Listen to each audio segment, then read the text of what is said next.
The American dream. There's a reason they call it a dream. Who's there? Cock-a-doodle-doo, pal. No, no, no, no, no! I don't have any more money! My job sucks right now, please! I'll have more money next month! You can't take my house! Is that your signature? Oh, okay, well, just help me work something out, okay? I mean, you said I'm a good credit guy, right? I mean, hey, wait! My dog is in there! No, don't take my dream! Oh, how did this happen?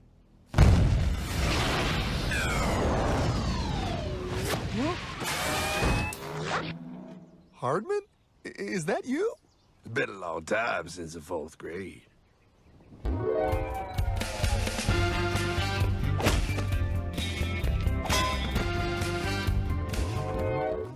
Is that a time machine? There's no need to concern yourself with my astounding accomplishments. Best get in. There's not much time. I gotta go down to the bank and get my life back. They took everything. Oh, bank ain't gonna help you now. Towel in the trunk. Extra set of balls. Put them on. You're gonna need them. You're gonna get my dream back? No, pal. You are. I'm here to show you how.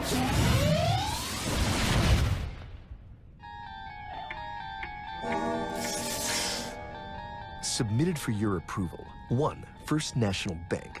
What is a bank, you ask? A curious place where both space, time, and irony exist. And yet, don't. Are you gonna be doing that the whole time? Pay attention, pile. Exhibit A. Those who have come to deposit and safely store their earned monies. Exhibit B. Those who need to borrow said money for purposes unknown. Hey, that's me! Ergo, Exhibit C. The bank only has so much money in the vault to lend out to people such as you. Hey, that's the guy. He took my house. Really screwing my vibe here, pal. Space-time continuum. He can't hear you. Just let me narrate. Now, where was I? So you see, by the time he got to you, pile, his bank was out of money. But he gave me lots of money and charged me a lot of interest. Yes, that's the only way banks make money, by making debt loans. Debt equals money, pile. Remember that. Debt equals money. The more loans they make, the more money they make. But if they don't have any money, then where did my money come from? You're gonna want to take a step back, pile. Whoa! No way! Yes way. And that's nothing. Hey, buddy, need some money? They didn't do that. Oh, they did exactly that, pal. Remember, banks make money by making loans, by selling debt, even to bad credit risks. Yo, have some money, dude. Just sign here. Oh my gosh! They called it free money. Yeah, that's exactly what my loan guy told me. Free money! But it ain't free. The worst part was offering money to people who don't even need it. People, pal, like you.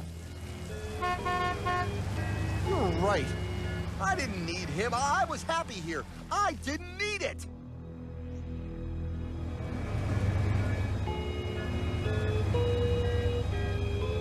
Why's he sad? He's making all that money. Shh. He's thinking. Now wait for it. Now wait for it. Bingo. See, the bank is loaned to everyone in town, but to make more money, they have to loan even more. More? How much money do they need? More. Ah, what's that? Behold, a black horse riding. Credit card.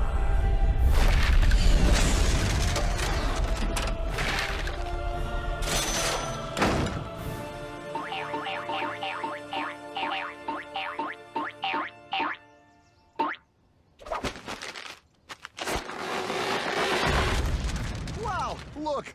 I mean, it's gonna be okay. Everything's gonna be okay. What now? Now, with power with all this money, we might as well party.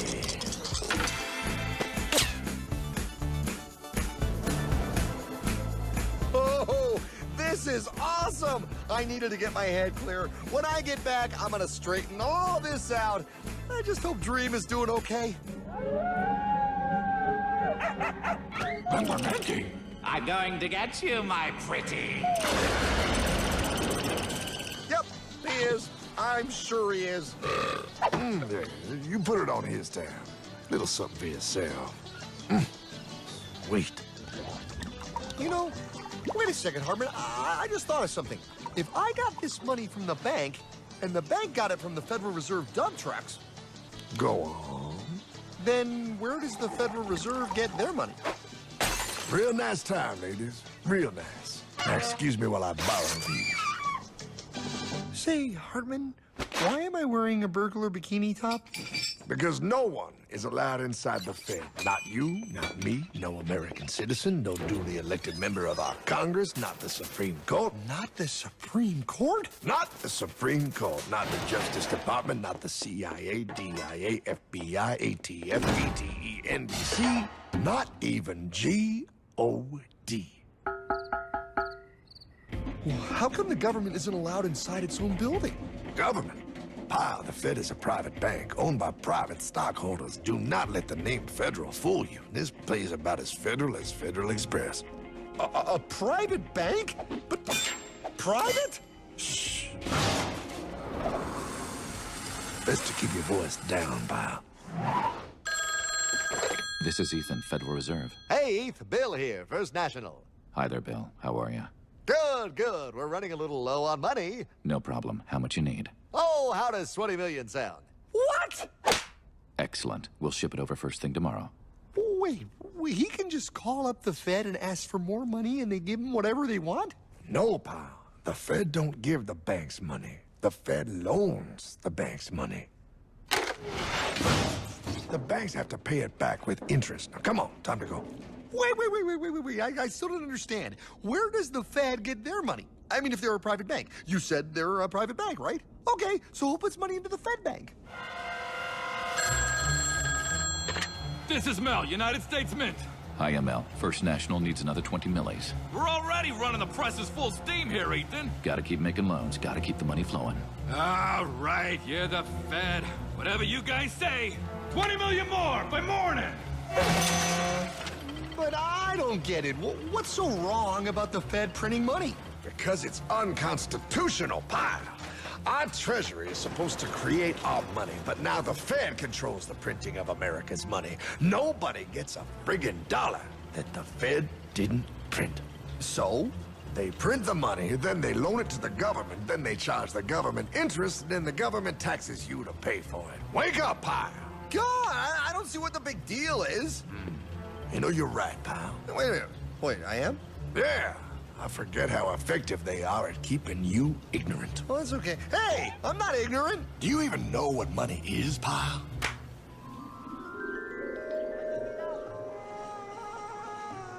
In the long ago, people bartered. They traded things they had for things they wanted. I'll trade you my raspberries for that there pot pie. I don't want your berries. Come on, pal, sweet berries. They're not sweet. They're old, and I don't like berries. Give me that pot pie! No. As you can see, this bartering situation created some problems. Then one day, a goldsmith walked up and said, Now, everybody thinks gold is valuable, so why doesn't everybody trade gold for things they need? a price was set for gold, and now it was very easy to conduct commerce because people could trade gold for all the things they needed. Hartman! Wow, look at all my gold! Hey, stop them! That's my gold!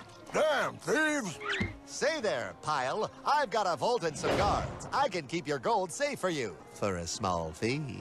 Yeah, sure, that'd be awesome. You see, Pile, this is how the first bank made money. There you go, Pile. I owe you 100 gold coins. Okay, great. Come back anytime and redeem your gold when you want it. It'll be right here in my vault. Now you're holding the very first paper money, Pile.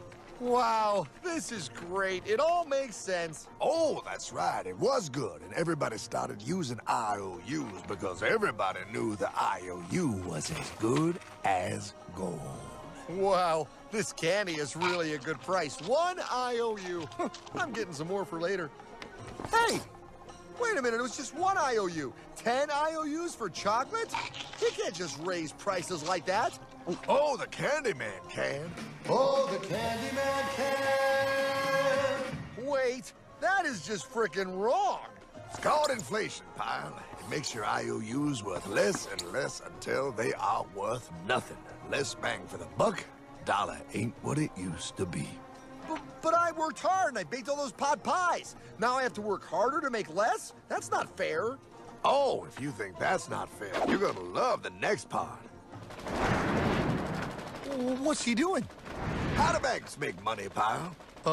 By making more loans? Oh, that's right. He's good.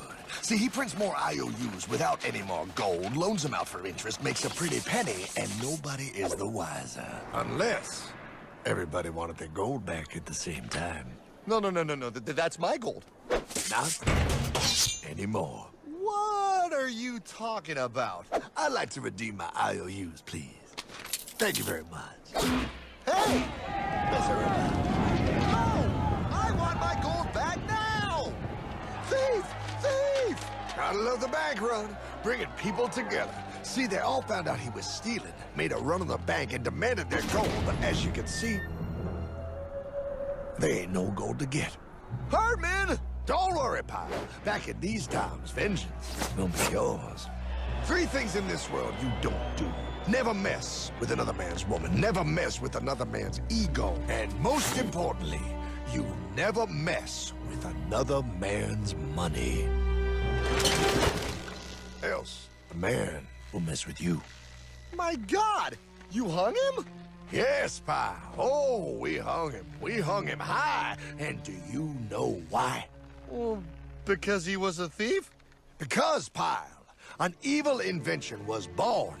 Man discovered how to turn worthless paper into gold.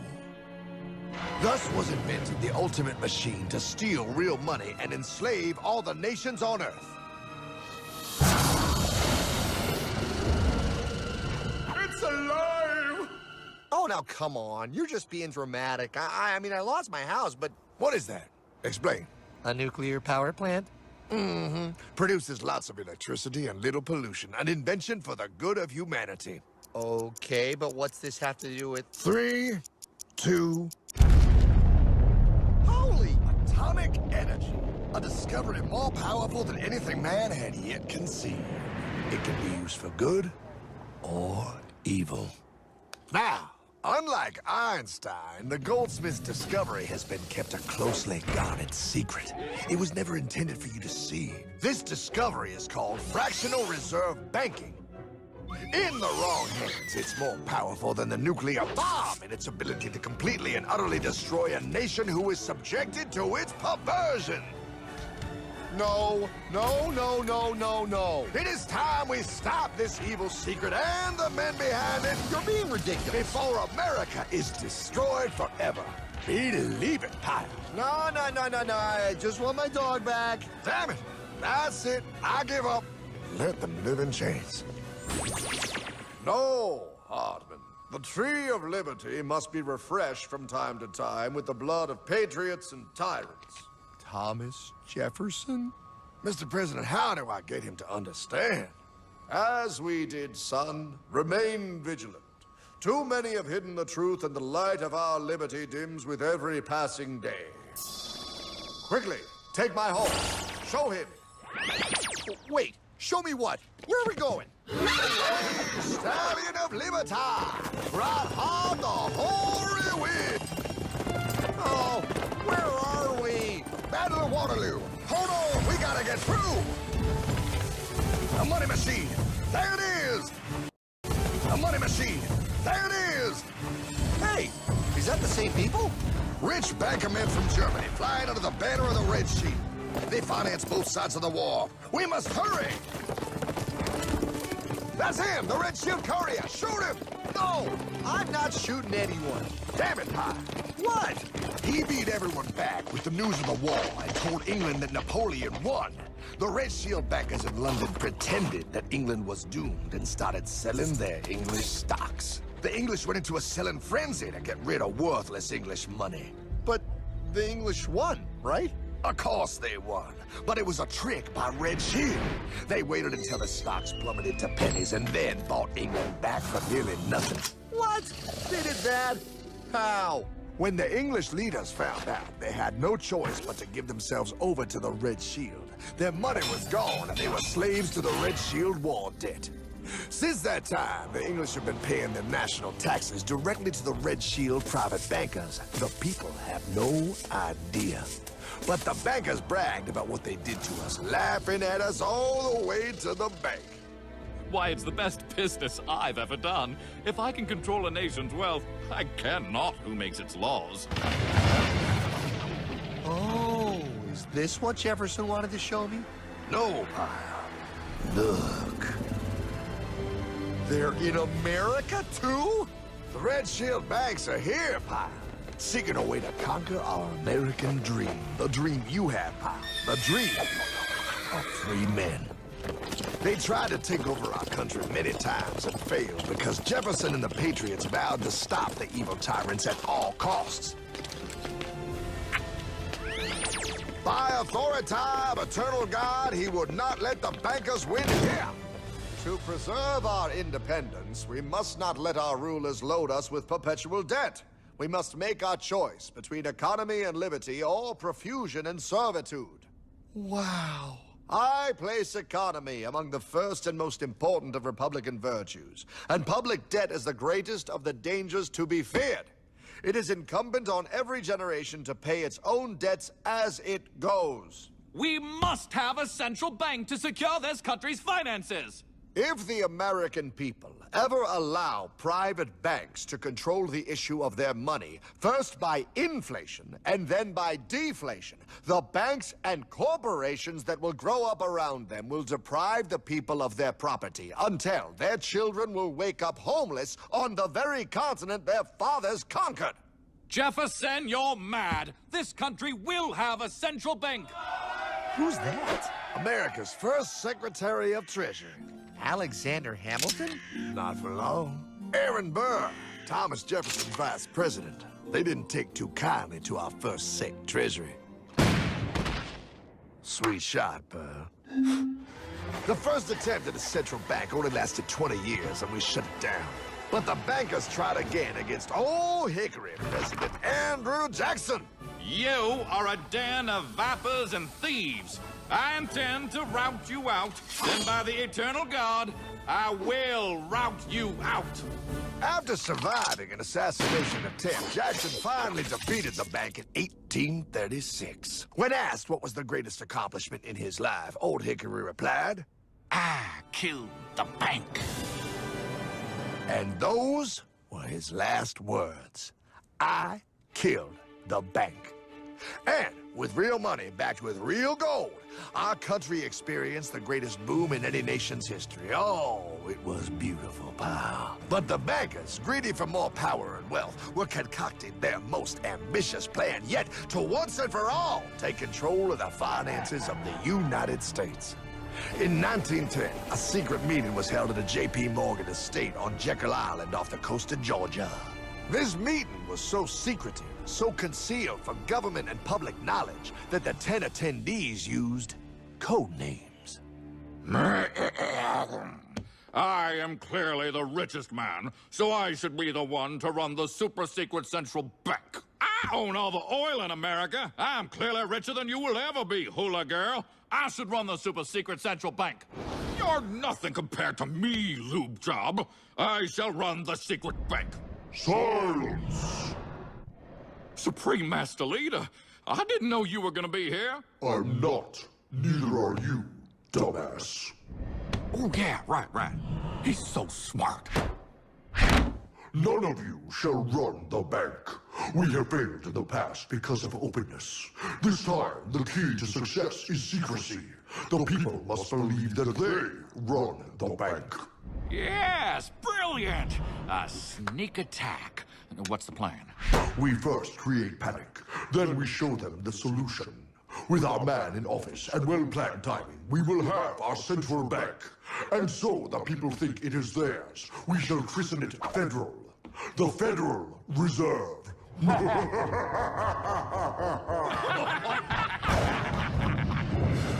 They struck on December 23rd, 1913. When most of our Congress were at home eating fruitcake, these bastards, I mean bankers, presented their treasonous act to their newly elected accomplice, Woodrow Wilson, who had fortuitously already agreed to sign it before he was even elected. Wait, the IRS? I thought we always had the IRS. No, pal. They did this to us too. The Fed now has the exclusive power to print America's money. They loan this money to our banks and our government at interest, putting immediate debt on our own money, printing more and more, so each dollar they print becomes worth less than the one before.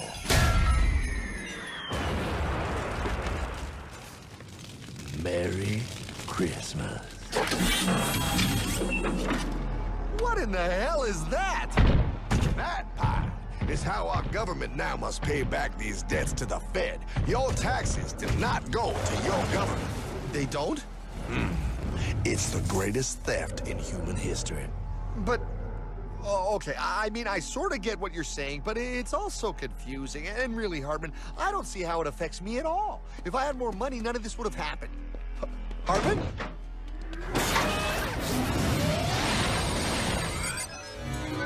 1955? Wow, what are we doing here? Oh, a little bit of shopping. Here, hold this. Gallon of gas, 23 cents. Postage stamp, 3 cents. Ounce of gold, $35. Hot baby, priceless. Best be getting back. Hey, Hartman! I need my car, man! Oh, was that Michael J? Yeah, he'll be fine. Now, pal, would you agree that you have the same exact things you had in 1955? Yeah, 1 stamp, 1 gallon of gas, 1 ounce of gold, and 1 home. Wow, we just made a lot of money. Hey! Gotta pay your taxes. Bet it's nice to have made all that money. Wait, that isn't fair. Now I actually have less money. I can't even go buy the things I just sold. The IRS and the Fed's inflation work together, pal. They aren't just taxing gain, they are taxing their inflation. You are no richer than you were in 1955. Now, does that sound fair or American to you? Yeah, but I mean, who doesn't hate taxes? I hate the IRS anyway. Pal, the higher they make the inflation, the more your money they take. It's thievery. You're not paying taxes on any more. You are paying taxes on the same, and now you have less.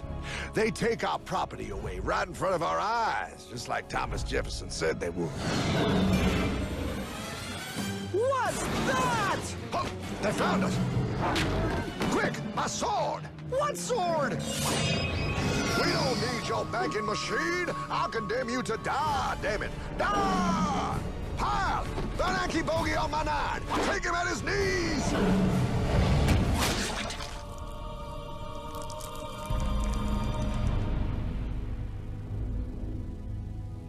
For we are opposed around the world by a monolithic and ruthless conspiracy that relies primarily on covert means for expanding its sphere of influence. What's happening? Where am I? I believe perhaps you understand now, pal, but you are afraid.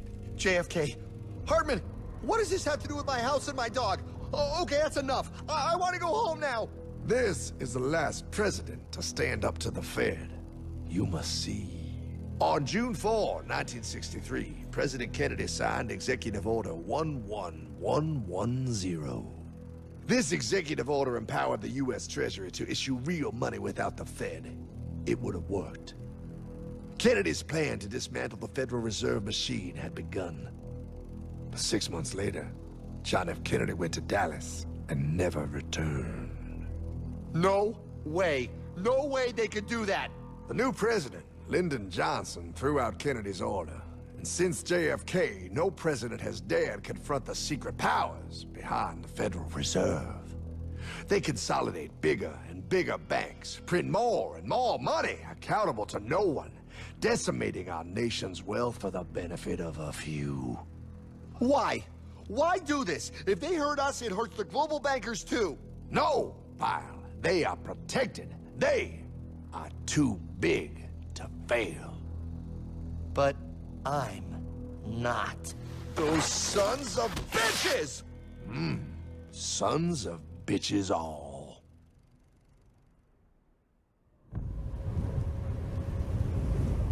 The day was cold. The wind sharp and strong. But we were determined.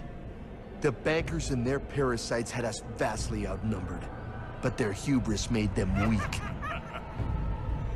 Not like us. Not like this band of immortals we have assembled. We have come to take back our... Hardman? Is that? My dog. Oh,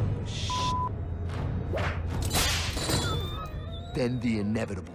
The Money Kings could ignore us no longer. They sent an emissary, a cog in their machine of greed to bring about our submission. Hank Paulson.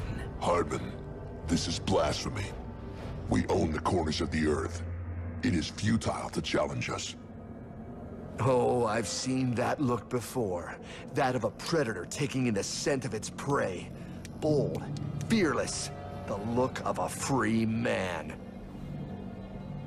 You have come far, Hardman. Farther than most. Be smart now. Join us. We will bring you money, power, everything you want. You can be one of us, if you will kneel.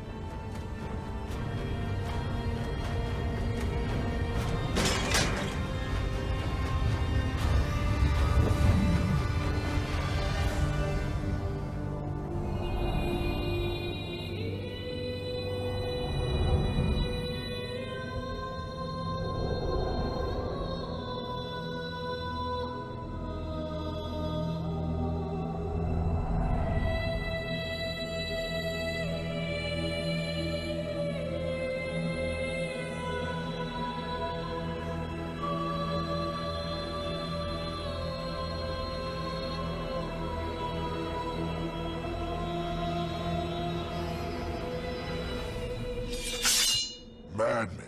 You're a madman. We're offering you everything. What do you think this is?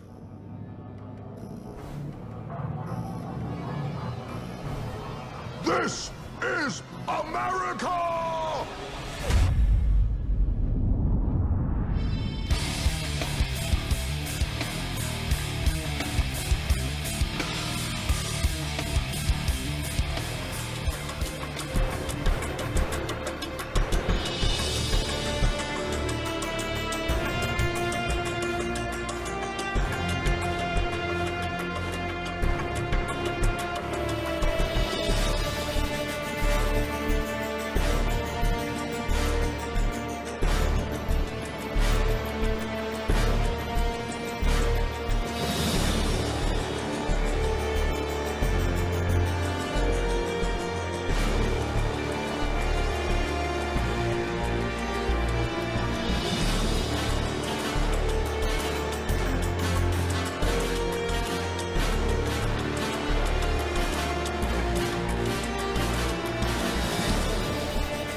The modern system of slavery. Most people believe that they are free because the media and politicians tell them that they are, however in truth we are merely slaves caught up in an illusion we think is being freedom. Freedom is very simple, it is the ability to be an individual free from all law. In order to have law, which is in of itself an artificially created reason to control someone other than you, force is used to gain compliance, hence force of law. However this is done without gaining permission from the Creator of us, the earth and of all of creation, their argument falls apart as their authority is based only upon hearsay. They work their authority through fraud, being that everyone and everything is considered to be some form of property, all owned by the ruling bloodline families. At birth your parents give you a name, unknowingly transferring the ownership of that name to the state. We could not be owned if we did not accept names, as it is through the names that ownership of our bodies by the few exists, yet we are not the names, and therein is the fraud. The ruling bloodline families have and are using force against us on a daily basis to gain our compliance to follow a set of laws which we have no say in nor control over, all of which is designed to enrich the bloodline ruling elite families, as all law is based in commerce. Thus for each law broken, millions of dollars are created in various types of bonds and fines, which only benefit the system and the bloodline ruling elite. For your industrialists were the powerful men of the earth, for by your drugging and poisoning were all the nations deceived. Consider the inclusion of modern-day vaccinations in the drugging and poisoning and all the deception that surrounds the vaccine industry. Language is absolutely where the magic lies. Every individual most certainly needs to master their ability to communicate. When we master our ability to communicate, we will realize that only our own communication mastery equals life. The degradation of language, according to Steiner, it is characteristic of the present culture of Ahrimanic scientism and Anglo-American economic imperialism that language has lost its instinctive spiritual meaning, that is, the connection is lost between the literal word and the spiritual impulse that constitutes meaning. Without real, spiritual content, language consists only of empty phrases, such as rule by the will of the people, the free world, individual freedom, and so on. These phrases are largely devoid of reality in our socio-political structure. Here the pervasive actuality is the power of money over men and over life. And where the empty phrase rules in language, mere conventions, rather than living human contact rule in social life, and mere routine, rather than lively human interest, rules in economic life. And, it is only a short step from the empty phrase to the lie. Again, this is especially true in politics and economics, for the prevalence of empty words makes possible the falsification of realities, a potent weapon in the hands of those with occult, conscious intentions to manipulate people for devious ends. Now finally let's take a deep dive into how things really are, what you fail to see and what you fail to hear. But first you need to realize almost everything in this reality is an illusion. All in an effort to shield you from truth and separate your connection to God, Creator, Source. To make you a believer, believer rather than a knower. It's all black magic, trickery, and in plain sight, for those who seek the truth. For example, why do you think when one forms letters into words, they call it spelling? Because you are creating spells when speaking or writing.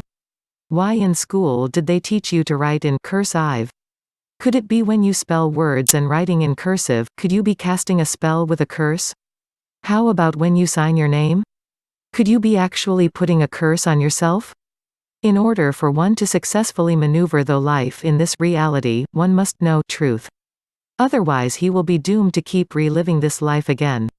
Because the suffix re means to repeat, and if your life is this reality, this mean you have lived this ality before.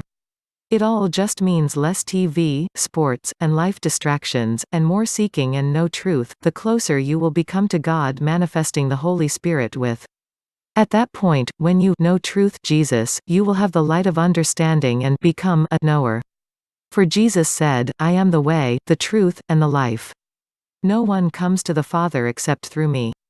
In the word believer, a person is in a state b where a lie is intentionally concealing the truth ver from him or her, as evidenced in the word concealing, where the truth is sealed, the correct spelling of the phonetic sound of ceal, by a con, a trick or scam, n, but also to swindle.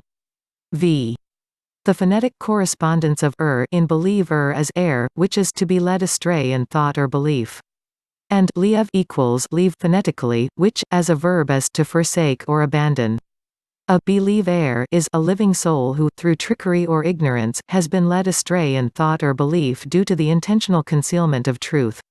If this were not the case, the individual would not be a believer, but a knower, one who perceives truth directly, with clarity, certainty, and without doubt.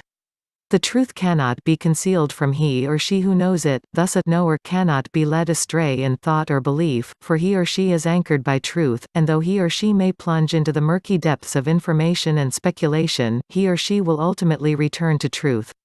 This is the difference between a knower and a believer. The latter is literally and legally incompetent and lost at sea, for he or she cannot compete or see. Unfortunately, the majority of the population in this world has been swindled into becoming believers from a very early age by those who know, and to think this does not correspond to the black magi is an erroneous belief, a leaf that will be turned, folded, and removed at the whim of he or she who holds it. Which sea is the believer lost in? The Holy See, the ecclesiastical See, the law of the sea. These are the laws of current sea, currency, commerce, Uniform Commercial Code, Maritime Admiralty Law.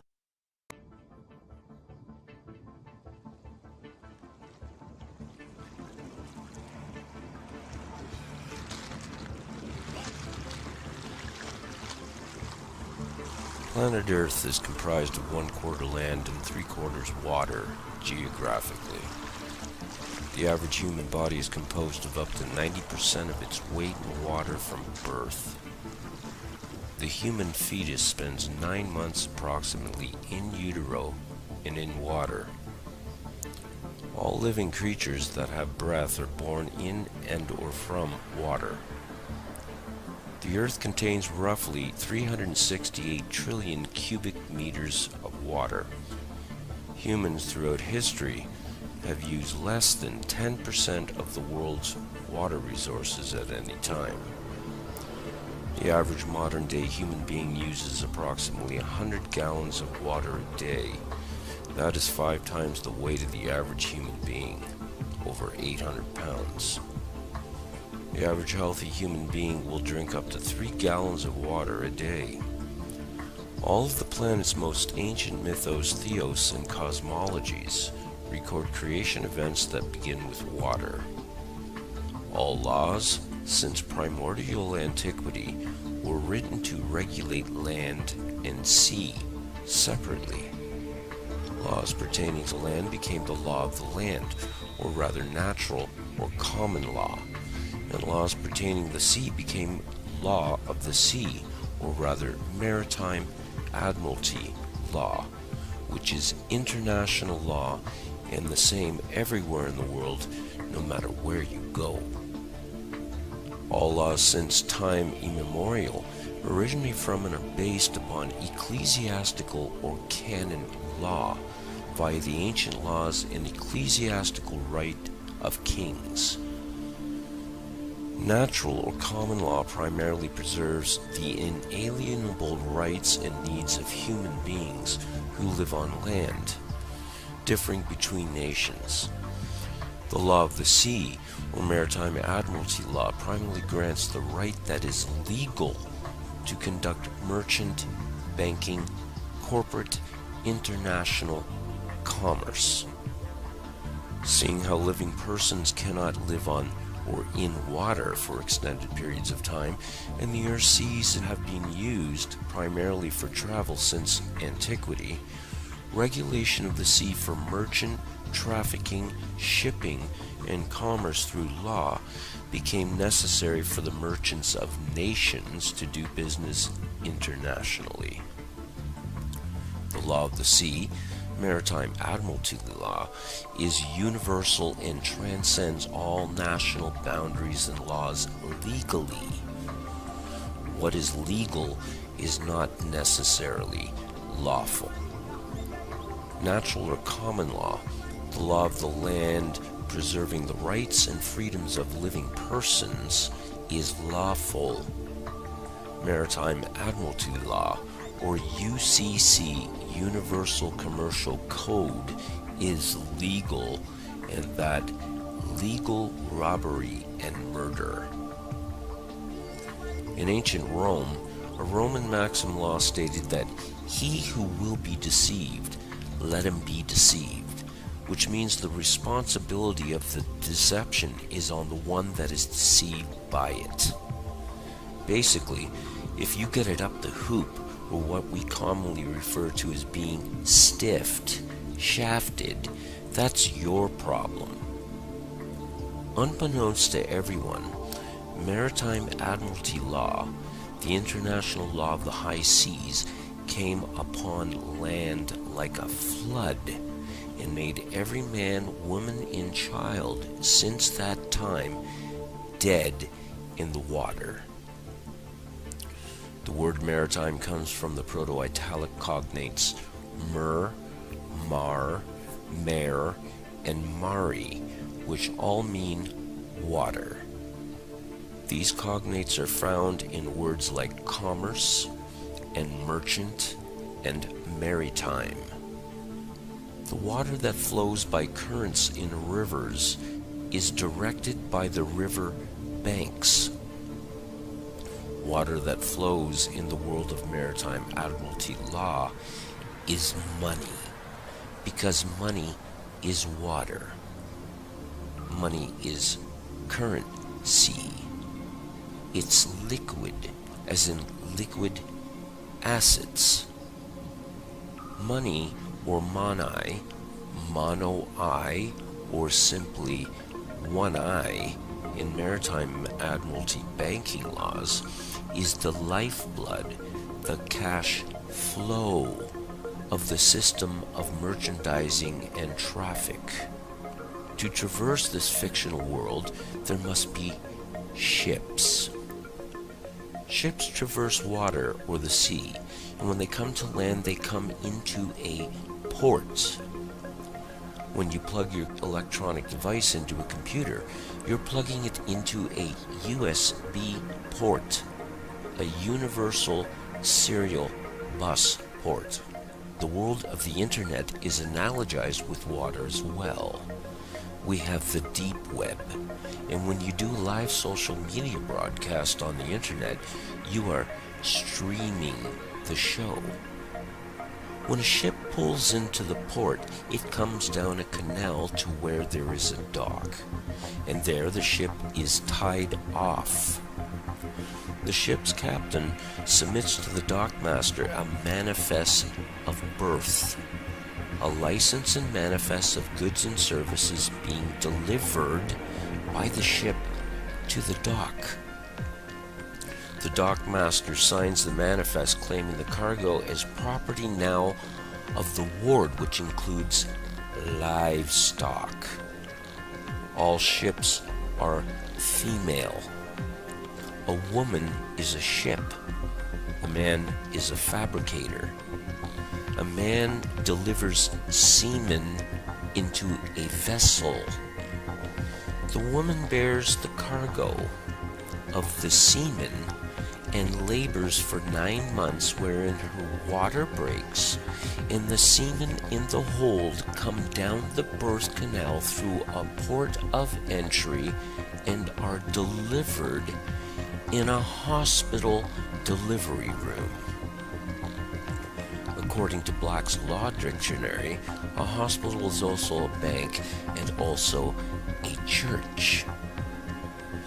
The woman has shipped newly birthed Admiralty maritime product, stock, livestock, cargo.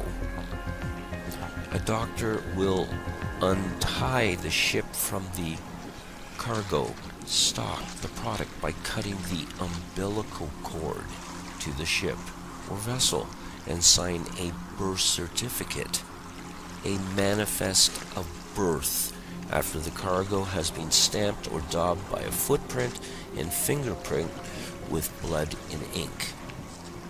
And after the informants, which are your parents, sign the manifest, which is plainly written on the certificate itself, your parents, the informants, are informing the doctor that the cargo, the stock, is now delivered and can be claimed by signature.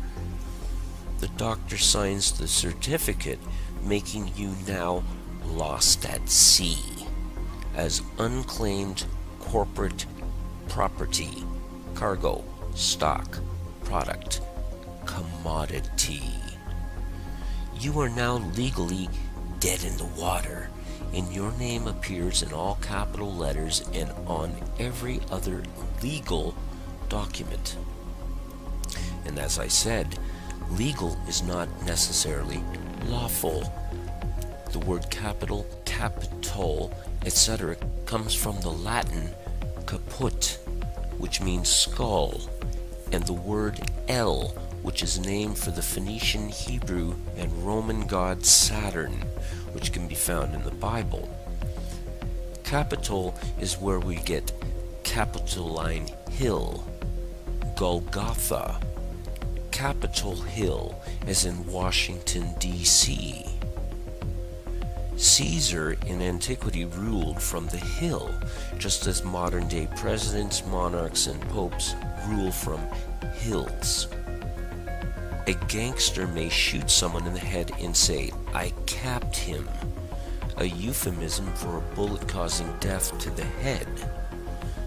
The word captain comes from the word capital, which means money, or one eye, and equals water, the currency ration. All corporations are fictional. They exist on paper as a dead body vessel, just as your name in all caps on a birth certificate. The Constitution of the United States was formed in 1776, but the Constitution of the Incorporation of the United States was in 1871. The Corporation of the United States was formed in Delaware, Maryland in 1871 and became the United States, Inc. All citizens of U.S. Inc. have a license to work for U.S. Inc. They are employees. All corporations must have three things: a president, a vice president, and a secretary-treasurer. Everything in the world of merchant corporate banking law revolves around ships, as ships are carried by the water, which is the current sea, and all corporations are ships. If you want to have a car, you must have an ownership. If you want to be a citizen of a nation or country, you must get a citizenship. If you go into business with someone, you enter a partnership. If you want to learn a trade, you may enter an apprenticeship. Want to go to college and get your degree? Get a scholarship. Want to go buy a new car? You go down to the dealership. If you are traveling by car, you may enter a township before you enter the very town. When a man and woman get married, and the word invokes maritime admiralty law, they enter a business contract and obtain a marriage license to do business as a partnership. If you go to a church, which means a bank according to Black's law, you are going to a place of worship. Everything is a vessel, a fictional ship created out of thin air on paper in the sea of corporate commercial banking laws of pirates of the high seas. A person, according to Black's Law Dictionary, is a monster. According to canon law, Goyim, translated from the Hebrew to mean nations, cattle, chattel, animals, beasts, non-human according to rabbinical sources which are authoritative, in ecclesiastical or canon law which includes Talmudic rulings. Goyim have no rights. Admiral or admiralty laws apply to the authority of the captain, who is the admiral of the ship. The captain, or rather the admiral, who has absolute power and control of the ship, can make up the rules as he goes along. The word admiral comes from the cognates admire, and the Phoenician Hebrew Roman name of deity, Saturn El. Wherever there is a crown, you had better admire and have admiration for the king who is the captain, commander-in-chief, or else.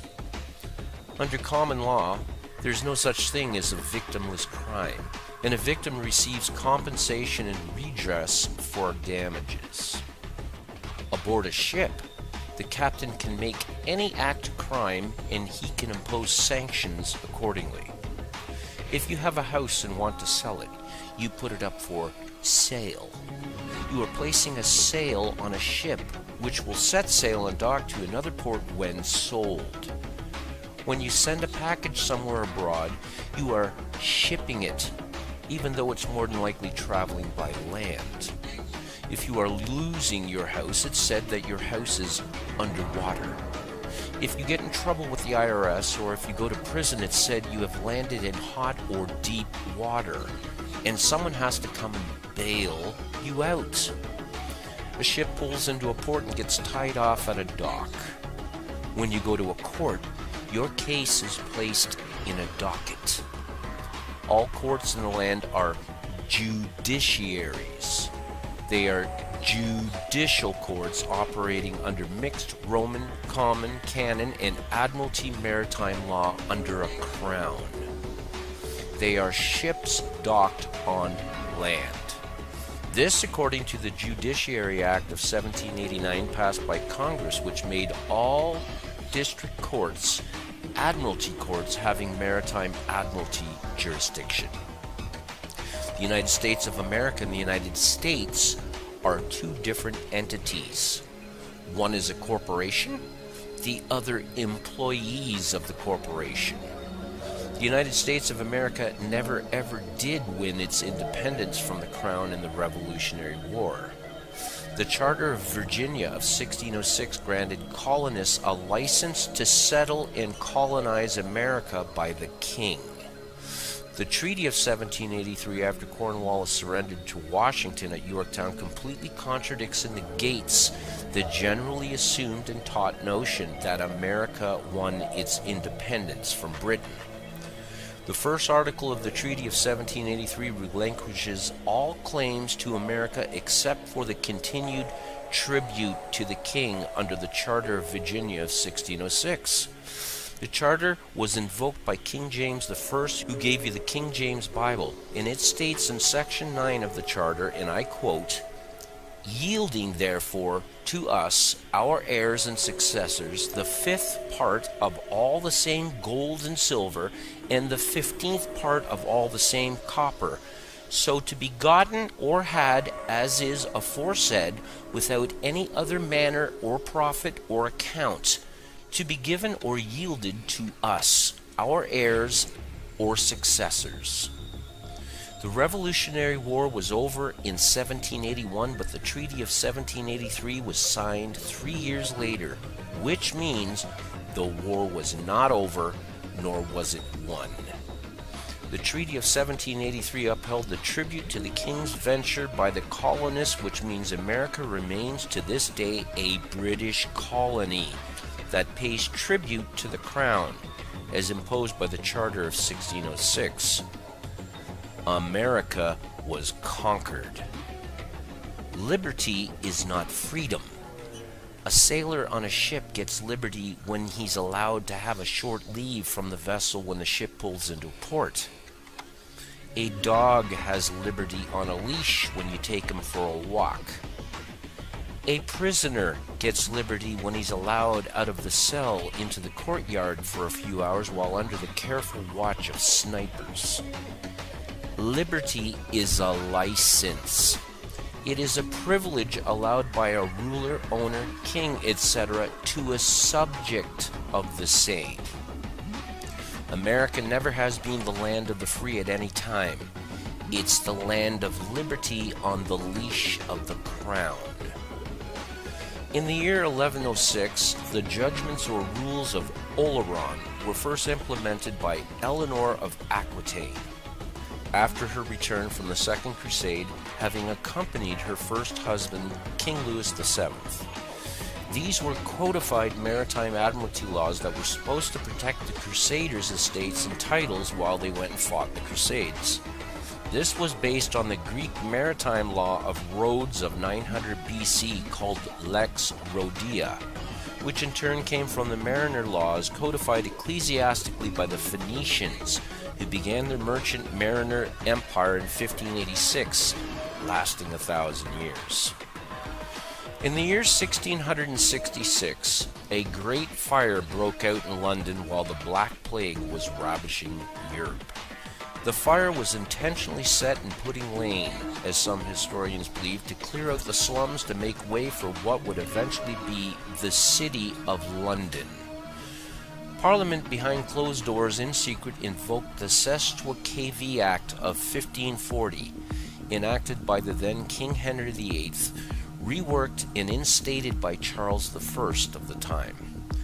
Saith from the Old French into English means "this killed that life." This made all men, women, and children presumed and assumed dead, and a trust set up. According to Black's Law Dictionary, Saith means the person whose life measures the duration of a trust, gift, estate, or insurance contract. The life of a trust is 7 years under the law of limited liability. This act is most diabolically evil because it killed everyone and gave them 7 years to claim back their lives. The fires of 1666 also created the only parcel of land on the planet that does not have a title deed, the Golden Mile, the City of London, which is a corporation having its own flag, its own constitution and laws, its own defense and police forces. The Golden Square Mile holds the Bank of England, the London Metal Exchange, Fleet Street, FTSE Stock Exchange, the Royal Mint, and the Old Bailey Courthouse. The United States channels billions yearly to the Bank of England to pay the Crown's tribute. In 1913, the Federal Reserve was set up, the brainchild of a secret meeting held on Jekyll Island in 1910. As United States Inc.'s debt soared well above the estimated gold reserves the corporation of the U.S. held as a standard for the dollar, the Federal Reserve Act was passed on Christmas Eve while Congress is away, giving the power for a foreign corporate entity to print fiat and collect interest on monies created from thin air. A bank does not loan you money. That's illegal. A bank gives you credit, which is legal, but not necessarily lawful. In 1917, the Balfour Declaration was introduced, paving the way for the establishment of the State of Israel in 1948. The Bolshevik Revolution broke out in Russia that was funded and began by Wall Street bankers such as Jacob Schiff and J.P. Morgan. That same year, Woodrow Wilson signed in the War Powers Act that basically stated that the U.S. was stopping all trade with the enemy except for those whom are granted a license, which excluded Americans. Licenses began to be issued in 1933. In 1933, the U.S. had reached Section 11 bankruptcy. President Roosevelt amended the War Powers Act of 1917 and declared all U.S. citizens as enemies of the state.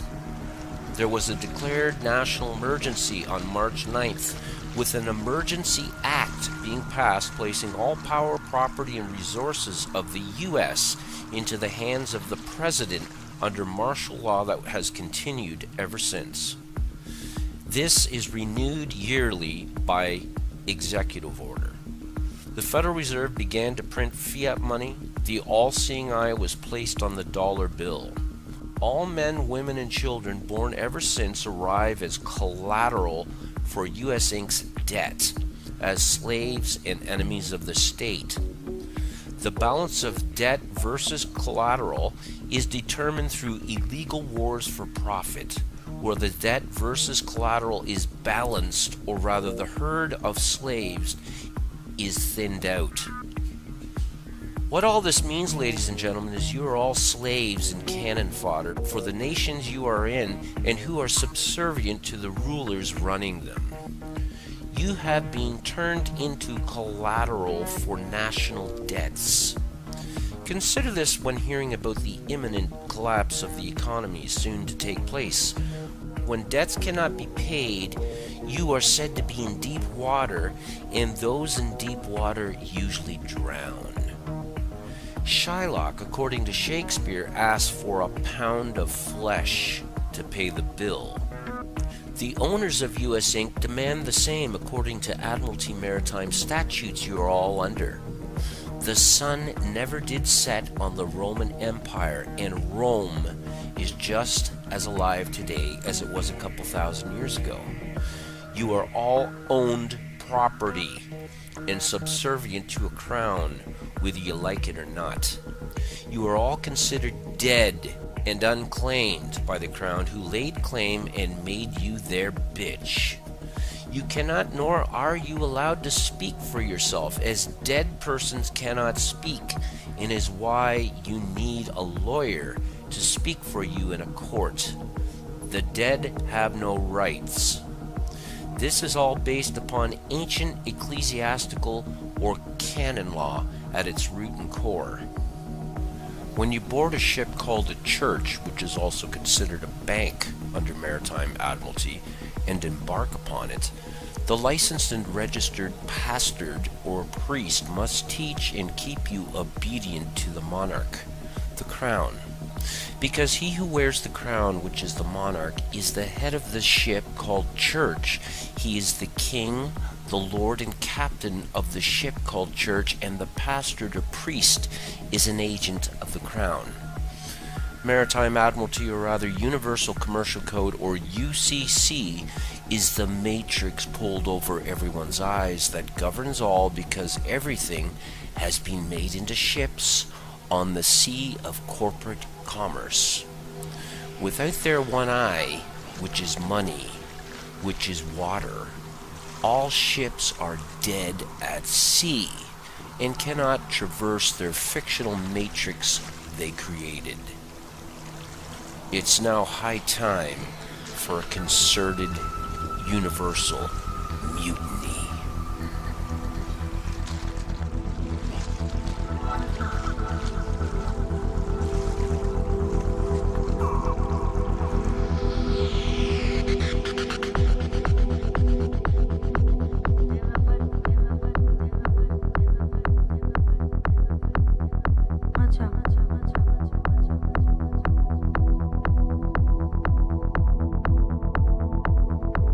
We are opposed around the world by a monolithic and ruthless conspiracy that relies primarily on covert means for expanding its sphere of influence, on infiltration instead of invasion.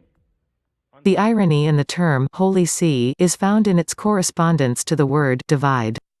D in Latin means God, and vide in Latin means see, thus D God plus vide see equals divide God see. God is holy, thus the word divide is the same as the Holy See. This is because if one looks for God anywhere outside of himself, he is divided by trying to see God.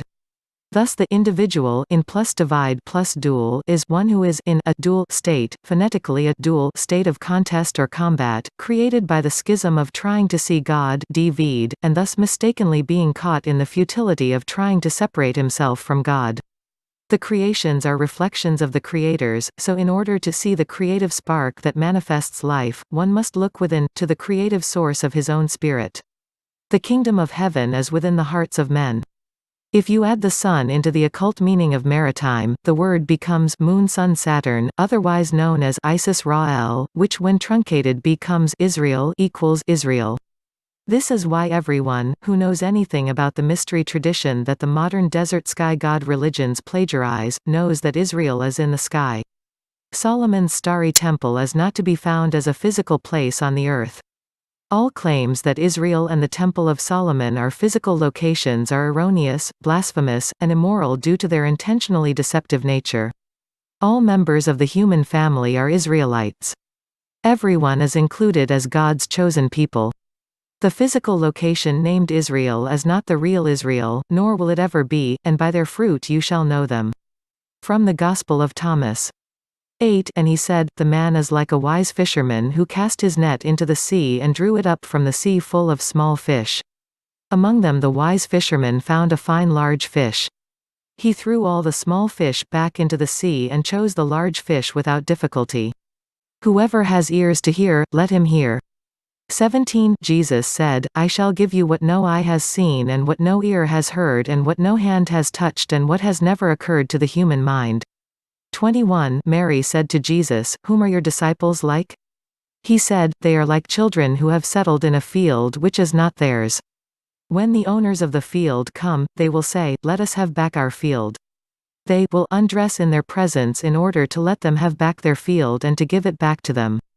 Therefore I say, if the owner of a house knows that the thief is coming, he will begin his vigil before he comes and will not let him dig through into his house of his domain to carry away his goods.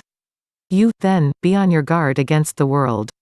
Arm yourselves with great strength lest the robbers find a way to come to you, for the difficulty which you expect will surely materialize.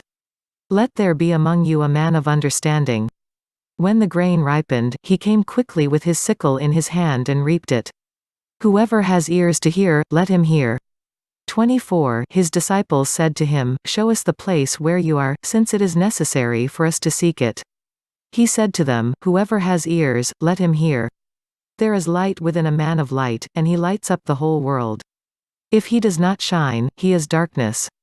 26 Jesus said, "You see the mote in your brother's eye, but you do not see the beam in your own eye. When you cast the beam out of your own eye, then you will see clearly to cast the mote from your brother's eye." 28 Jesus said, "I took my place in the midst of the world, and I appeared to them in flesh. I found all of them intoxicated, I found none of them thirsty. And my soul became afflicted for the sons of men, because they are blind in their hearts and do not have sight, for empty they came into the world, and empty too they seek to leave the world. But for the moment they are intoxicated. When they shake off their wine, then they will repent." 33 Jesus said, "Preach from your housetops that which you will hear in your ear. For no one lights a lamp and puts it under a bushel, nor does he put it in a hidden place, but rather he sets it on a lampstand so that everyone who enters and leaves will see its light." 38 Jesus said, "Many times have you desired to hear these words which I am saying to you, and you have no one else to hear them from. There will be days when you will look for me and will not find me." 63 Jesus said, "There was a rich man who had much money. He said, 'I shall put my money to use so that I may sow, reap, plant, and fill my storehouse with produce, with the result that I shall lack nothing.' Such were his intentions, but that same night he died. Let him who has ears hear." 65 He said, "There was a good man who owned a vineyard. He leased it to tenant farmers so that they might work it and he might collect the produce from them. He sent his servant so that the tenants might give him the produce of the vineyard. They seized his servant and beat him, all but killing him. The servant went back and told his master. The master said, perhaps he did not recognize them. He sent another servant. The tenants beat this one as well. Then the owner sent his son and said, perhaps they will show respect to my son. Because the tenants knew that it was he who was the heir to the vineyard, they seized him and killed him. Let him who has ears hear." 79 A woman from the crowd said to him, "Blessed are the womb which bore you and the breasts which nourished you." He said to her, "Blessed are those who have heard the word of the Father and have truly kept it. For there will be days when you will say, Blessed are the womb which has not conceived and the breasts which have not given milk." 96 Jesus said, "The kingdom of the Father is like a certain woman. She took a little leaven, concealed it in some dough, and made it into large loaves. Let him who has ears hear." 113 His disciples said to him, "When will the kingdom come?" Less than Jesus said, "Greater than, it will not come by waiting for it. It will not be a matter of saying, here it is or there it is. Rather, the kingdom of the Father is spread out upon the earth, and men do not see it. Here is a few other example where you may have believed you thought you knew truth. While English shows roots in many other languages, the words also spell out words and meanings all into themselves. There are many double meanings, or words inside the words. The list could go on, but several examples are shown below. Good, God, remove the letter O out of good and it leaves God. God is in good. Devil, evil, remove the first letter D from devil and you have evil. Evil is in the devil. Universe, uni verse the U in universe represents you or them. The in represent and or both and the I represent the self, while the verse represents the experience both will entail. History, his story part history, and add an S, it becomes his story. History has mostly been taken into account by the ruling civilization of that time, therefore, history becoming his story. Justice, just us. Pronouncing the word justice sounds similar to saying just us. Many in today's world have felt like it is just them against a corporate establishment, or oppressive government. Realize, realize. Separate the word realize, with real, being at the forefront, one can then hear the sounds of lies or eyes coming afterwards. When you realize truth, the eyes can see past the lies. Santa, Satan. Rearrange the letter in to the end of Santa, and it becomes if you wish to see beyond the curtain, there are clues all around that exist. Some of those clues come in the form of language. For centuries man has hidden clues and codes in their language, mostly so the particular parties involved could freely communicate amongst themselves, and to do so without the worry of persecution. One must have an open mind and look at things in a different light if one even has a slight chance of awaken from the sleep that has been cleverly perpetrated on them for at least 2,000 years now. For the masses were asleep and enslaved back then as they are sleeping and enslaved today. One only needs to look at some of the early Christian Gospels the Church burned and labeled forbidden to hear the warning. Let's take a listen. In our time, people en masse act as if they are possessed by evil forces, because, in a way, they are. The demons of materialism speak through empty words. A language in which the demons of materialism have taken the place of human spiritual impulses can lead only to destruction. Certainly Steiner was not the only one to notice this aspect of modern language. George Orwell was perhaps the most prominent writer to decry this trend. See, for instance, his classic essay, Politics and the English Language. He envisioned the dehumanization of language becoming deliberately intensified in the Newspeak of the Aramanic Nightmare 1984. Having no apparent knowledge of spiritual science, and working with only keen observation and a love of truth, he saw what was happening in the political discourse of Western Europe and carried to extremes in the totalitarian regimes. On the socio-political level, the antidote for this poison of empty words is the liberation of cultural life, especially education, from political and financial power. As outlined in Steiner's concept of the threefold commonwealth, the separation of the political right state, the spiritual cultural sphere, and the economic sector, along with the elimination of egotism and coercion from the economy. On the individual personal level, the antidote is the infusion of active, creative thought into language, thus creating a language in which the words point to the thoughts, evoking living thinking in the listeners. If we do not put effort into creating our original thoughts, then ready-made pseudo-thoughts, trite words and phrases, come automatically to mind and carry us along with them, resulting in thinking almost entirely without thoughts. We can at least make the effort to resist these ready-made phrases and generalizations that effortlessly come to mind, and to form mental pictures of particular people, things, and events, and further, to make original word formations describing these things and pictures from varying points of view. The essential point is that we not let our speaking and writing be determined by unconscious influences, but that we call forth through our own efforts new, original thought creations and convey them with original, fluid, artistic word formations. We will not always fully succeed, we are not all poets all the time, but if we consciously make this effort, then we will go far toward recovering the lost human spirituality of language, and consequently, toward the humanization of culture. And, not incidentally, we will thus progress toward living consciously in the thinking free of literal words that is the language of the spirit-soul world in which we will live after death. Deceived the nations came into my consciousness and I made literal note of it with the intention to identify the verse in Revelation. The verse, for your merchants were the great men of the earth, for by your sorcery all the nations were deceived. Revelation chapter 18 verse 23 restated in modern English, for your industrialists were the powerful men of the earth, for by your drugging and poisoning were all the nations deceived. Revelation chapter 18 verse 23. A major key is in the term sorcery. Sorceries 5331, pharmakia original word, pharmicroakia, as he part of speech, noun, feminine transliteration, pharmakia phonetic spelling, pharmakai a. Short definition, magic, sorcery, enchantment definition, magic, sorcery, enchantment.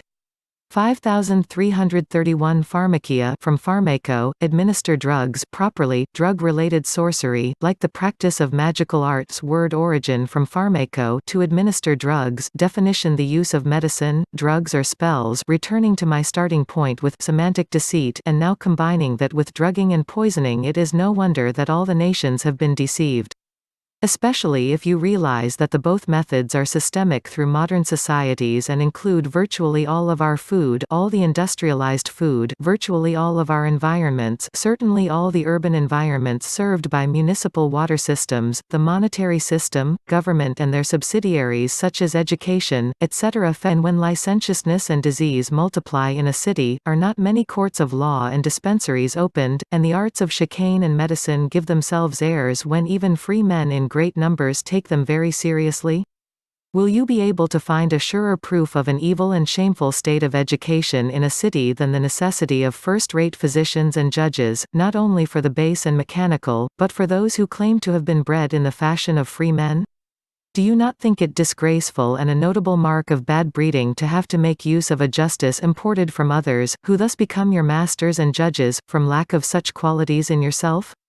Plato, Republic 405a 405b. So much relying upon the services of the so-called justice system with so much hope that justice will be served, hope based on beliefs that judges are impartial.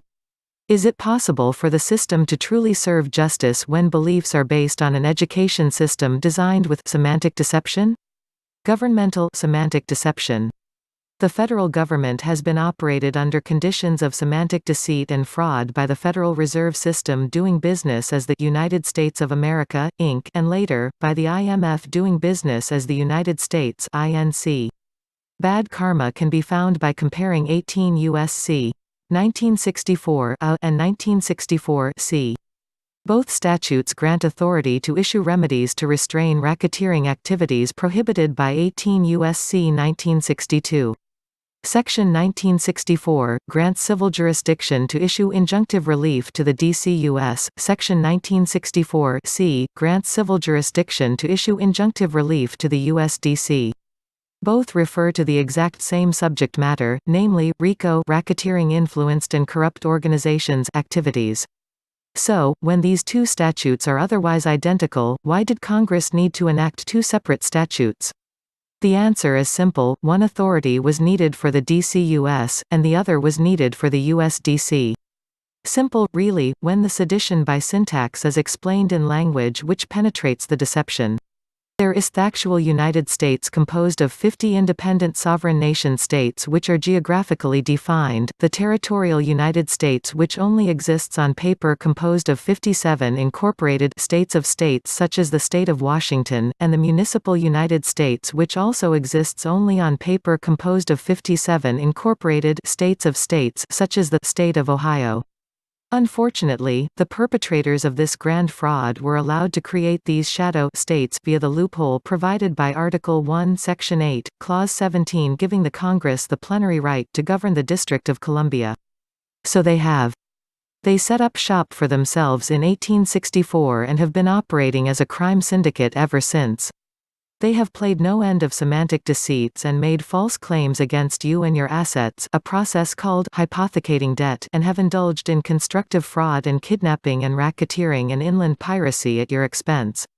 Semantic deceits permeate government, including the education system, all of banking, all of the legal realm, all of the medical industry, most corporations, especially big pharma, big ag, and religious institutions. The first three were always infested with semantic deceits. Medical wasn't as infested until Rockefeller. Corporations became infested in the 1800s. Religious institutions became infected when the Church began attacking the Gnostics and other unorthodoxies. What most of us do not understand about reality is that we live in a world dominated by magic. Until you learn how magic works and how it is being used to control you, you will never know how the world really works. The definition of good and evil, or light and dark, metaphysically can, from an esoteric perspective, be regarded as a dichotomy between those who seek a higher spiritual path for mankind, and those who seek to enchain man to matter. This dichotomy is well portrayed in the standard depictions of the devil Trump in the Tarot Major Arcana. Paul Foster Case, founder of the Builders of the Adytum, gave a particularly apt explanation. In its most general meanings, it signifies mammon and thus big business, the conventions of society, the injustice and cruelty of a social order in which money takes the place of God, in which humanity is bestialized, in which war is engineered by greed masquerading as patriotism, in which fear is dominant. The supreme political authority in America is the American people. Declaration of Independence, Conclusion, Constitution, Preamble, referred to by the Supreme Court as joint tenants in the sovereignty, to wit, a.t. the Revolution, the sovereignty devolved on the people, and they are truly the sovereigns of the country, but they are so without subjects, and have none to govern but themselves. The citizens of America are equal as fellow citizens, and as joint tenants in the sovereignty. Chisholm v. Georgia, 2 U.S. 419, 471, 1793. The sovereign authority in the District of Columbia, however, as ordained by the American people, the joint tenants in the sovereignty in the Constitution, Article 1, Section 8, 17, is Congress. Whereas, there is no provision of the Constitution that authorizes Congress to legislate rules or regulations statutes against joint tenants in the sovereignty, this is not so with residents of the District of Columbia, who are subject to any legislation Congress may impose on them. To ensnare joint tenants in the sovereignty in the banker-contrived artifice of income tax in behalf of their banker-creditor, Congress enacted recondite legislation that would foreclose joint tenants in the sovereignty from fully comprehending the law, by transmuting certain everyday words into statutory terms with a convoluted or constitutionally opposite definition and meaning, and formulating statutes and statutory definitions using obscure rules of statutory construction to guarantee maximum complexity, thereby allowing federal executive and judicial officers to operate within the letter of the law and justify treating joint tenants in the sovereignty as residents of the District of Columbia, but without having to explain what they are doing. In other words, Congress enacts legislation as a method used to deceive the people. Title 26 is probably the best example of this. The withholding of truth by ones who knew it to be so simple that everyone can understand it. But at the same time they knew that they would not be capable of maintaining their undue influence, that they could not subjugate humanity unless truth were withheld. And these ideas, which for centuries and centuries have permeated our atmosphere, have obscured it to such an extent that poor humanity has forgotten that it possesses the faculty to pierce the veil and see the truth in all its simplicity, grandeur, and beauty. Lift the veil, let there be light, and everyone will recognize the truth. Another example of similar names deceits being used by lawyers to create deliberate confusions and wrong assumptions and keep us all at each other's throats and unable to square off and deal with the actual problem. Man has been reformed by deceit into believing in the false image of man, the human being. The spiritually discerned human is subject to strong delusion, deceit. 2th 2:10-2:11 And with all deceivableness of unrighteousness in them that perish, because they received not the love of the truth, that they might be saved. And for this cause God shall send them strong delusion, that they should believe a lie. Man has been reformed by deceit into believing in the false image of man, the human being. These legal entities now serve man, the creature, more than the Creator. Romans chapter 1 verse 25 Who changed the truth of God into a lie, and worshipped and served the creature more than the Creator, who is blessed forever. Deception Jeremiah 5:26-27 For among my people are found wicked men, they lay wait, as he that setteth snares, they set a trap, they catch men. As a cage is full of birds, so are their houses full of deceit, therefore they are become great, and waxen rich. Make clear what cannot be the truth. 9/11 cannot be and should not be underestimated. It is the justification for all the U.S. wars that followed it. From a spiritual point of view, there are so many lies around it. Lies, from a spiritual point of view, paralyze consciousness. They cast a fog over consciousness. So it is a hygienic task of truth seekers to make clear what cannot be the truth, even if they can't find the full explanation. Thus there are two sets of laws, one for the poor who are the slaves and virtually no laws for the ruling elite families and their enforcers, which are the police and system slaves in general. In truth we live on the earth and not in countries. They have divided up the earth into countries through use of force projected through imperialism and war. All of which has been done without any proof authority to do so from our Creator. The Bible talks about God and Lord God. Genesis chapter 1 you will read all about God and his creation of the earth and all that exists. Then in Genesis chapter 2 forward it is all about Lord God and his enslavement of man and claiming to be the creator of all that exists. However, God the Creator did not create religion or ask us to worship him in any way. God went so far as to give man dominion over all the earth, meaning we all rule equally as stated in Genesis chapter 1 verse 26. That said, we can clearly observe that God's will has been thwarted by those who pretend to uphold it, mainly being the popes of the Catholic Church and all leaders of religion in general, including Islam, Hinduism etc. This is simply because in the Bible, in God's own words, he gave all man dominion, and the various religious institutions are there to create enforceable laws that are designed to enslave and restrict free thought and expression and mostly enslave people. The foundation of freedom is that we are all supposed to be free to think and do what we wish to without anyone using any force against us to make us comply in fear for our safety. The justice system is a complete farce in that it pretends to represent the will of the people by creating laws which enslave them. In many cases there is so much greed and corruption that goes on, that the only thought that goes into creating laws, is this law going to be good for the ruling elite or not? They are all there to serve the ruling elite, and so as long the laws don't apply to the enforcers or the ones creating them, the ruling elite simply create a system of laws that benefit them, especially laws concerning the creation of money and usury through loans. The foundation of mammon or money is based in fraud. For whatever they use for money, be it gold, silver, fiat currencies, the value of the species of mammon does not reflect the labor put in to create it.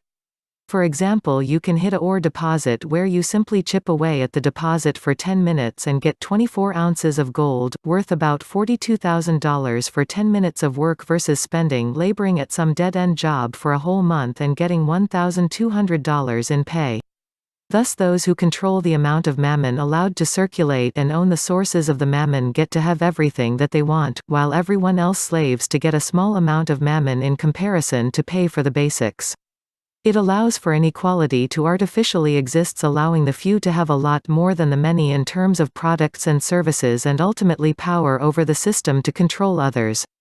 The other aspect to this is that fiat currency, the money, is merely paper with some ink and some fancy security protection built in as to not allowing others to copy it easily in creating counterfeit notes. The problem again comes into play with the labor required to make the notes compared to the labor to earn a note.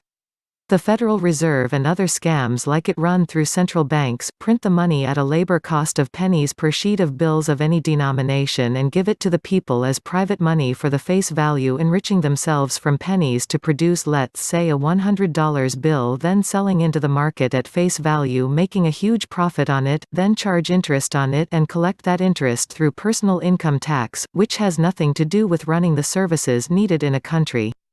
The services are paid through issuing checks and using the signature of the one cashing the check to create the funds for the check, thus the funds created by the signature was simply a data entry into the computer. So in order to stem inflation, the personal income tax and other taxes are implemented and economies are set up so that there are many low-paying jobs and only a few high-paying jobs. Thus the system of control is enforced through artificially created scarcities. The other thing they do with fiat currencies is valuate different currencies at different values so that they can create artificial scarcity in one country and plenty in others, such as you see with African countries versus European and North American countries. Where we see starving African children and a simple donation of $30 per month and will save one child from starvation, we see $30 as for paying for one meal at a restaurant. Yet there is no defensible argument that can be put forward that 1 hour's labor by someone is worth something different by someone else. The idea that we have higher education and can do more difficult work does not detract from the fact that education should be free to begin with, and simply because you learn to do something that others can't doesn't mean that your labor is worth more, it just means that you have improved yourself to help serve others better, to make a better world or place for your fellow man. This brings us to the notion of service to self versus service to others.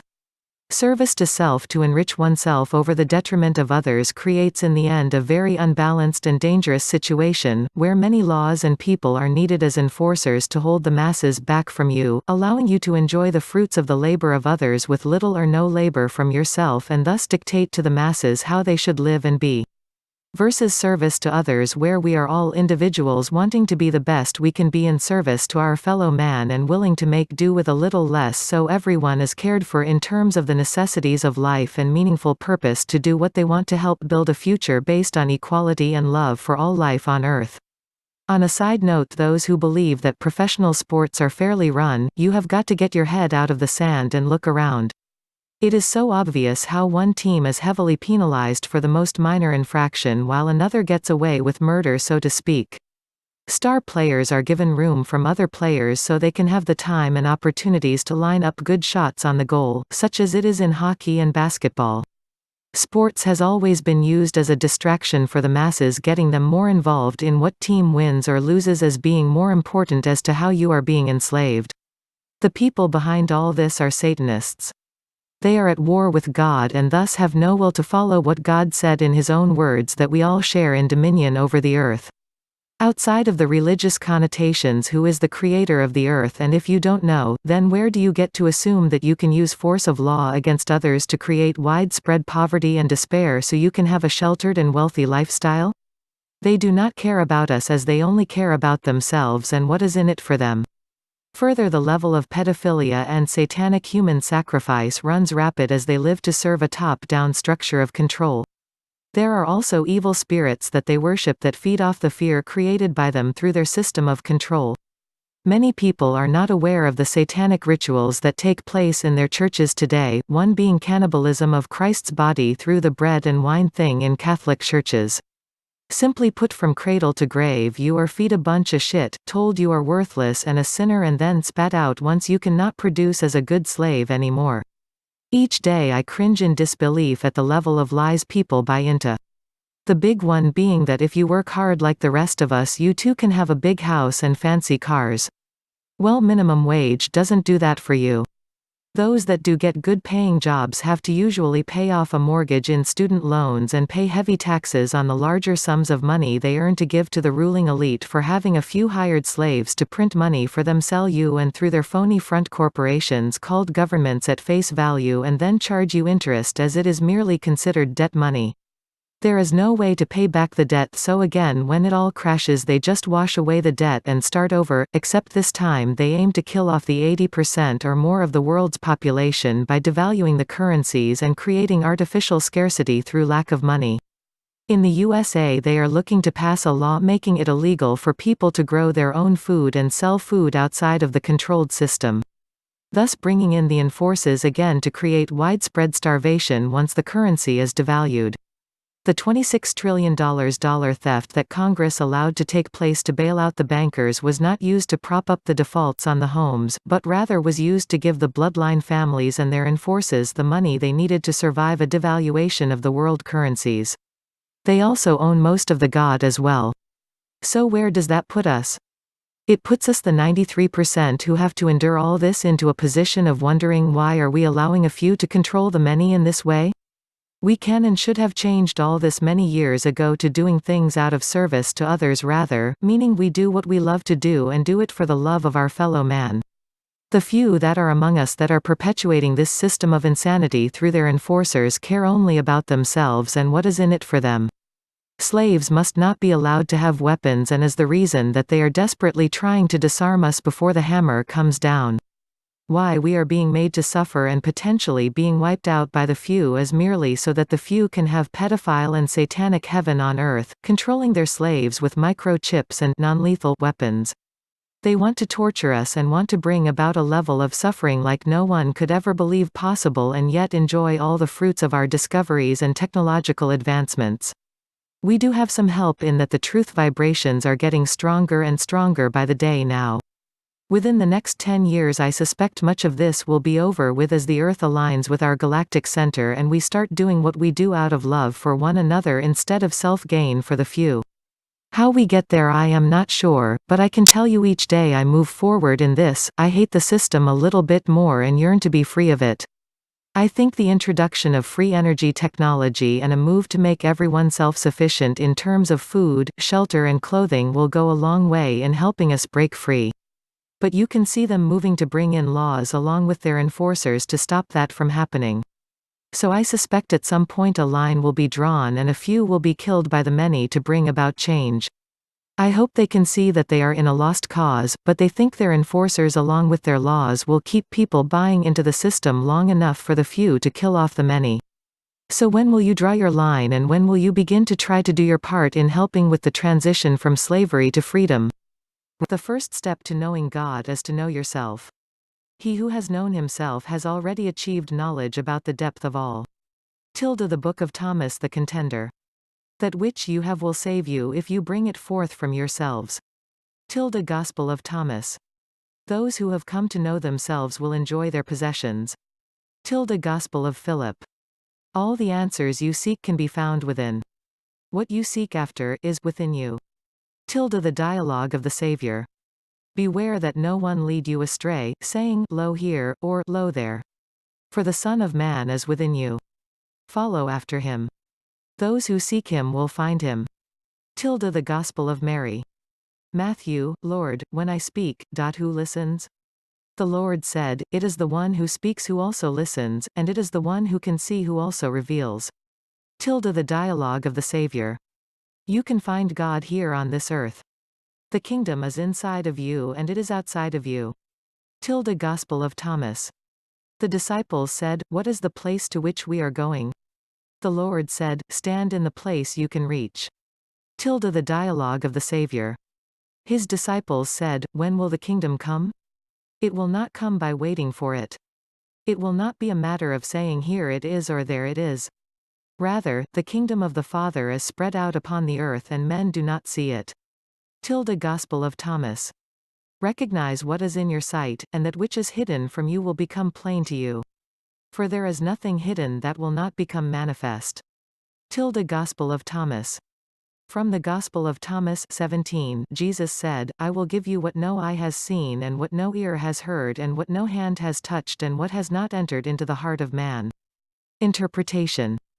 Jesus said, I will give you what no eye has seen, the gospel of Jesus, which your eye has not seen, although it is before you, and what no ear has heard, my special message to you, which you will hear when you know that this is my gospel, and what no hand has touched, the gospel of the founder of your religion, which your hand will touch when you know this is my gospel, and what has not entered into the heart of man, me Jesus, who is already in your heart, as you will understand,